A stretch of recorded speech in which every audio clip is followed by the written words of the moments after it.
আসসালামু আলাইকুম, কি অবস্থা বন্ধুরা? সবাই ভালো আছেন? এই যে আমাদের স্কার্টের কাজ করতেছি, ঠিক আছে। এটা সৌদি আরামকোর জন্য বানাইতেছি আমরা। এটার মধ্যে যে তেল বসানোর যে মেশিন সরঞ্জাম এগুলো ফিটিং করব, করে আমরা ফুল রেডি করে এটা পাঠাম। আমরা এটার কাজ সম্পূর্ণ করতেছি। 90 টন ওয়েট হইব এটার। অনেক ভ্যালুয়েবল প্রজেক্টটা।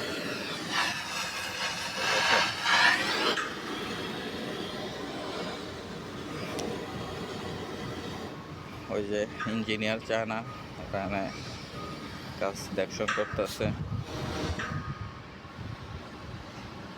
তারপর এখানে বেকু এগুলো বানানো হয়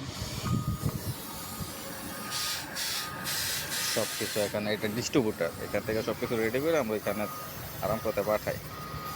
এটা পুরা কমপ্লিট হইব 2 মাসের। একটা স্কার্ট তৈরি করতে 2 মাস টাইম লাগবে।